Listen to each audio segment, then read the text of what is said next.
என்ன அலாரம் அடிச்சிச்சு? என்ன தூங்கிட்டு இருக்காளா?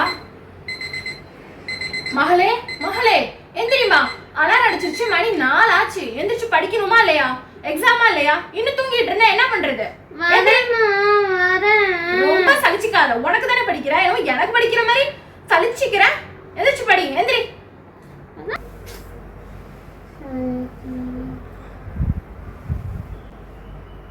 ஒரே தூக்கமா வருது. எழுப்பிக்கிட்டு படி படின்னு தொல்லை.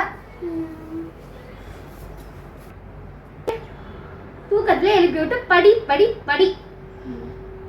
அவங்க இந்த டைமுக்கு எந்திரிச்சு படிச்சாதான் அவங்களுக்கு தெரியும். என்னது? நான் படிக்கணுமா? நான் படிக்கிற காலம் எப்பயும் முடிச்சு போச்சு. இப்ப நீ படிக்கிற காலம். நல்லா படிச்சினா உனக்கு நல்ல வேலை கிடைக்கும்.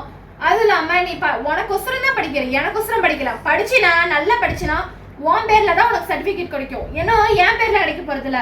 நல்லா படிச்சா நல்ல வேலை கிடைக்கும், லைஃப்ல செட்டில் ஆகலாம். புரியுதா? ஒன்னும் எனக்கு சம்பாரிச்சு நீ கொட்ட போறது இல்ல. அம்மா சலிச்சுக்கிற, உனக்கு தானே படிக்கிற.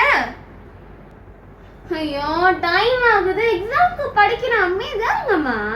நீ இப்ப நீ முணுமுணுத்துட்டு இருக்கும் போதெல்லாம் உனக்கு டைம் ஆகலையா? நான் பேசும்போது மட்டும் தான் உனக்கு டைம் ஆகுது, தெரியுதா? ஆமாமா. இந்த அட்வைஸ் எல்லாம் இந்த பிள்ளைக்கு அந்த காலத்து பிள்ளைங்க கேக்குறதே இல்ல. ஆமா, இது ஒண்ணுதான் ஃப்ரீயா கிடைக்குது, அள்ளி அள்ளி யூசுங்க. இன்னைக்கு தெரியாத அட்வைஸ் பண்றாங்கன்னு நீ என்னை திட்டுவ. யார் அட்வைஸ் கொடுத்தாலும் உங்களுக்கு பிடிக்காது. இந்த வயசுல அப்படிதான் இருக்கும். ஆனா பின்னாடி தான் தெரியும், அன்னைக்கு அந்த அட்வைஸ் பண்ணாங்களே, நம்ம அவங்கள தப்பா நினைச்சிட்டோமே. வாழ்க்கையில நீ கஷ்டப்படும் போது தான் உனக்கு என்னோடது தெரியும், புரிஞ்சுக்கோ. ஏன்னா நான் எங்க அம்மா சொல்லும்போது நான் அட்வைஸ் கேட்கல, அதனாலதான் கஷ்டப்படுறேன். நீ இன்னைக்காவது என் பேச்ச கேளு, கேட்டு நடக்கிற வழிய பாரு, படி.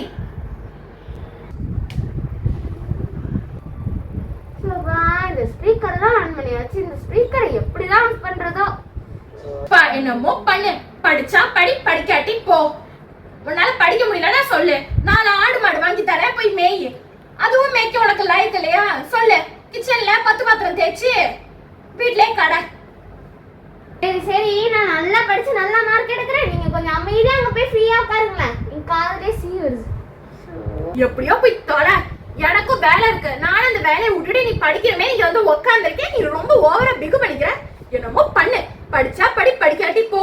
மார்க் வரும்ல, அப்ப பேசிக்கிற உனக்கு இருக்கு. ரிப்போர்ட் கார்டு வந்ததும் கொடுப்பேன், அப்புறம் சைன் பண்றேன். வேலையை முடிச்சுட்டு சைன் பண்றேன். ஐயோ, ஆனா காலையில அவசர அவசரமா சைனே பண்ணாம அனுப்பிச்சு விட்றாங்க. அங்க போய் தானே தெரியும் எனக்கு எப்படி திட்டு விடுவதுன்னு, எதுக்கு சைன் வாங்கலன்னு. நீ நீட்னோனே நான் அப்படியே கையெழுத்து போட்டு இந்தாங்க மேடம் அப்படின்னு கொடுத்துடணும். அப்படியே எல்லா சப்ஜெக்ட்லயும் 100க்கு 100 வாங்கி குமிச்சு வச்சிருக்க. நீ காமிச்சோட கையெழுத்து போட்டு கொடுத்துடணும். அதனாலதான் நான் கையெழுத்து போட்டு கொடுக்கறதுக்கு லேட் பண்றேன். 100க்கு 100 வாங்க, நான் கையெழுத்து உடனே போட்டு கொடுத்துட்றேன். சரி, ஆமா நீங்க எங்கிட்ட இருந்தா வரீங்க, திடீர்னு எங்கிட்ட இருந்தா வரீங்க. நான் தாங்க முடியல உங்ககிட்ட. சரி சரி, நீங்க உங்க வேலையை அடுப்படியில போய் பாருங்க. இங்க நான் என்ன பண்றேன்னு பாத்துக்கிட்டு நீங்க அங்க என்ன பண்றீங்கன்னே பண்ண மாட்டீங்க. ஏன் குழம்புக்கு உப்பு போட்டீங்கன்னு கூட தெரியாது, ஆனா கொடுத்துருவீங்க. நாங்க ஏதாவது சொன்னோம்னா இல்ல நான் கரெக்டாக போட்டு எதுக்கு என்கிட்ட பேசுற, அப்பதான் உனக்கு சோறு இல்லைன்னு வருவீங்க. என் வேலை எனக்கு பார்க்க தெரியும். நீ முதல்ல படிக்கிற வேலையை மட்டும் பாரு. மத்ததெல்லாம் பேசுறதுக்கெல்லாம் ஒரு ஜிப்பு போட்டு வச்சுக்க வாயில. சரி சரி, நான் படிக்கிறேன். நீங்க கொஞ்சம் இப்படி அப்படியே ஓரமா போய் வேலையை பாக்குறீங்களா? சரி, எப்படியோ போ. படிச்சா படி, படிக்காட்டி போ. என் மனசு கேட்கல. ஏன்னா நான் பெத்தவ, உனக்கு சொல்ல வேண்டிய கடமை. நான் வந்து சொல்லிக்கிட்டே இருக்கேன், என் மனசு கேட்காம. ஆனா உனக்கு ரொம்ப கொழுப்பு, திமிரு அதிகமாயிடுச்சு. மார்க் வரட்டும், அப்ப பேசிக்கிறேன். உங்க அட்வைஸ் நான் கேட்டேன்னா நான் பாட்டுக்கு படிச்சுட்டு இருக்கேன். எங்க இதுல என்ன காணோம்? எப்படி சத்தம் போட்டுக்கிட்டே கிடப்பாளே. Rank card